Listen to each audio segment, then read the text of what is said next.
Bismillahirrahmanirrahim. Assalamualaikum warahmatullahi wabarakatuh. Alhamdulillah rabbil alamin.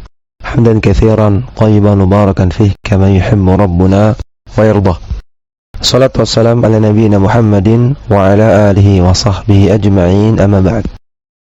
Kembali kita melanjutkan pelajaran dari kitab Mukhtarat Qawaidil Lughatil Arabiyyah karya Al-Ustadz Abdul Rafiq Ghufran hafizahullahu ta'ala.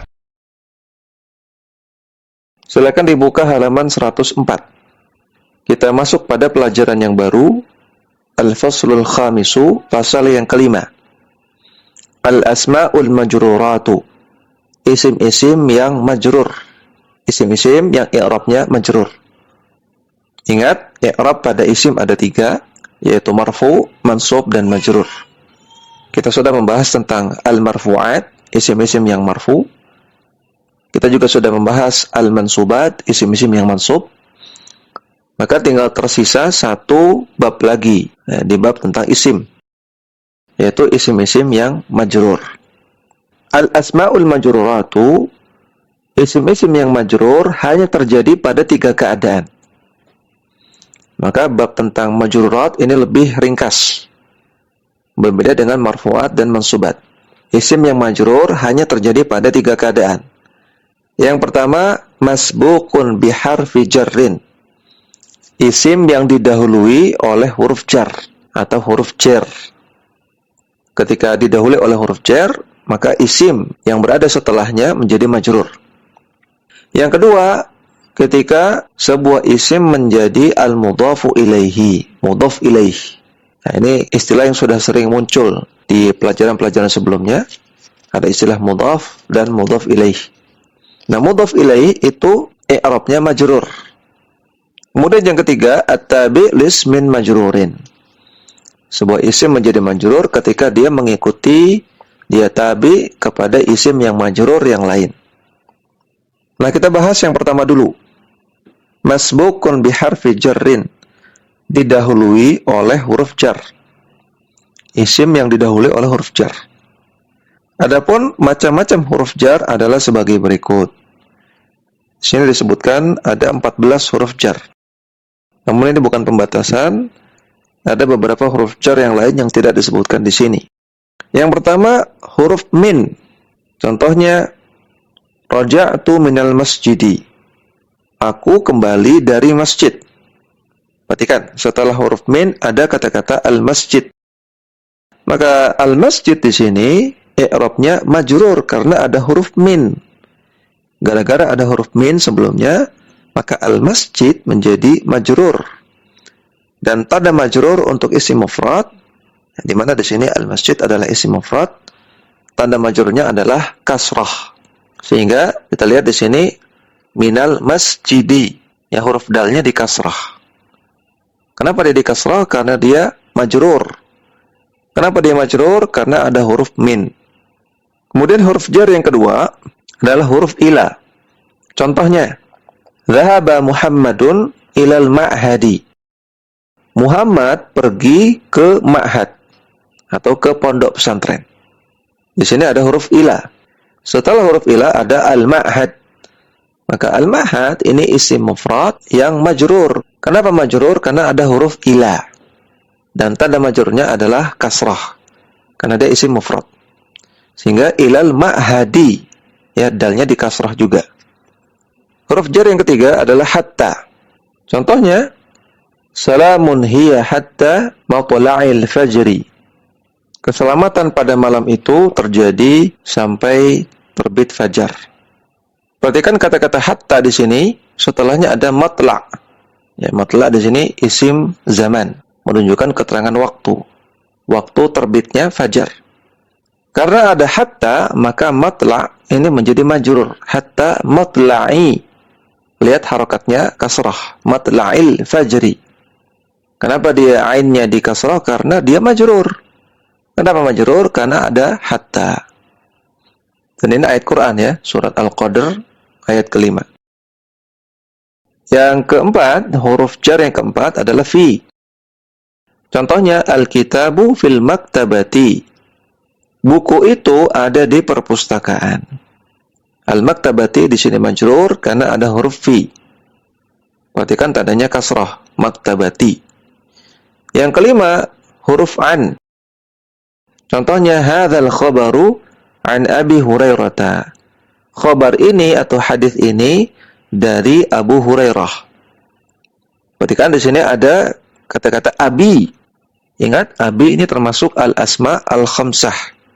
Yang sudah lupa apa itu al-asma al-khamsah, nanti bisa dicek kembali di halaman 59. Dan tanda majrur untuk al-asma al-khamsah adalah ya. Nah, maka perhatikan di sini abi ya, bukan abu, bukan aba. Di sini ada ya-nya, berarti dia majrur. Kenapa dia majrur? Karena sebelumnya ada an. Yang keenam, huruf ala. Contohnya, al-burtuqalu 'alal ma'idati. Jeruk itu ada di atas meja makan.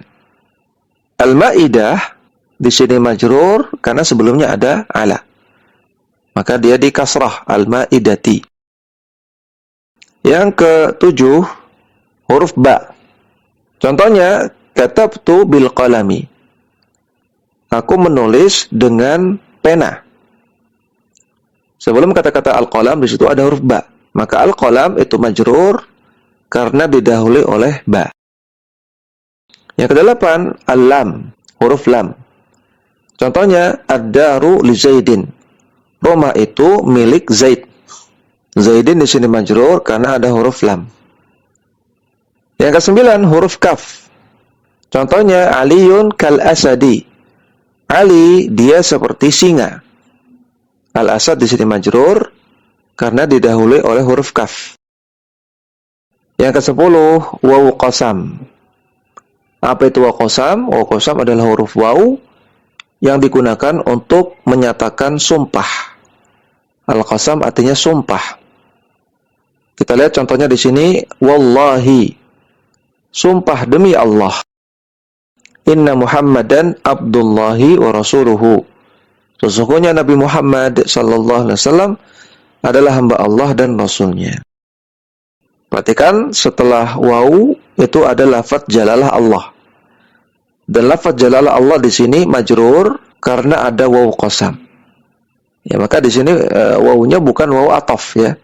Jangan diterjemahkan dan ya. Ini bukan dan, tapi ini waw yang artinya adalah sumpah. Sumpah demi Allah.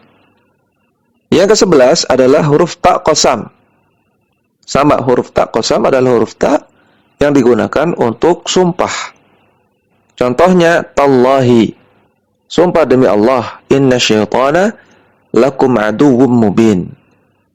Sesungguhnya setan itu adalah musuh yang nyata bagi kalian. Perhatikan setelah huruf ta di sini ada lafaz jalal Allah. Dan lafaz jalal Allah di sini majrur karena didahului oleh huruf ta, ta qasam. Yang ke-12, kata-kata rubba. Rubba itu punya dua makna. Terkadang rubba itu maknanya adalah betapa banyak. Dan terkadang rubba itu maknanya adalah betapa sedikit. Jadi memang unik ya. Suatu kata yang bisa memiliki makna yang saling bertolak belakang. Bisa artinya betapa banyak, bisa artinya betapa sedikit. Ya, kemudian taunya dari mana makna rubba yang kita pakai? Maksudnya lebih banyak atau lebih sedikit? Mengetahuinya dari konteksnya, dari konteks kalimatnya. Kita lihat di sini contohnya, rubba rajulin alimin lakitahu. Betapa banyak lelaki berilmu yang engkau temui. Dari konteks kalimatnya ingin menunjukkan banyak, ya, betapa banyak. Setelah rubba di sini ada rajulin. Sehingga rajulin di sini majrur karena didahului oleh rubba. Makanya dia di kasrah, rajulin. Yang ke-13 adalah mudh atau mundu. Contohnya, ma ra'aituhu mundul amsi.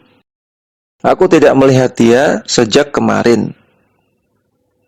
Al-amsi di sini majrur karena didahului oleh mundu. Yang ke-14, khala atau ada atau hasya. Dan ini sudah pernah dibahas ya ketika membahas tentang al-istithna. Bahwasanya khala, ada dan hasya bisa berlaku sebagai fi'il, kemudian setelahnya menjadi mansub sebagai maf'ul bih, atau bisa berlaku sebagai huruf jar sehingga setelahnya menjadi majrur. Dan contoh penggunaan ada di sini sebagai huruf jar, ja'at tullabu ada Muhammadin. Telah datang para murid kecuali Muhammad. Muhammadin di sini majrur karena didahului oleh ada. Nah, inilah 14 huruf jar yang disebutkan di dalam buku ini. Dan sangat penting sekali untuk menghafal huruf-huruf jar yang ada. Jadi tidak ada cara untuk mengetahui isim yang majrur karena huruf jar kecuali dengan menghafal huruf jar. Nah, kalau tidak hafal, maka tidak akan bisa mengetahui isim-isim yang majrur karena huruf jar. Nah, jadi silakan diingat-ingat, silakan dihafal 14 huruf jar ini. Bahwasanya 14 ini adalah termasuk huruf jar. Dan insya Allah tidak sulit untuk menghafalnya, karena ini adalah huruf-huruf yang singkat-singkat, yang sedikit. Nah, jadi silakan para santri sekalian untuk berusaha menghafalkan huruf-huruf jar yang ada. Dan secara umum makna dari huruf-huruf jar yang tadi kita sebutkan, min artinya dari, ila artinya kepada, hatta artinya sampai, fi artinya di dalam, an artinya dari, ala artinya di atas, ba artinya dengan, lam artinya untuk atau milik, kaf artinya seperti, waw qasam artinya sumpah demi, ta qasam juga artinya sumpah demi, rubba betapa banyak atau betapa sedikit, mundu artinya sejak, adapun khala, ada dan hasya artinya kecuali. Namun ini arti secara umum. Dan beberapa huruf jar itu memiliki beberapa makna. Ya, seperti min, ila, hatta, fi, an, dan ala ini punya beberapa makna. Dan kita tidak membahas dulu tentang ragam dari makna-makna huruf jar. Ini nanti akan dibahas pada pelajaran balaghah atau pelajaran nahwu tingkat lanjut. Demikian yang bisa kita sampaikan. Wassallallahu ala nabiyyina Muhammadin wa ala alihi wa sahbihi wasallam.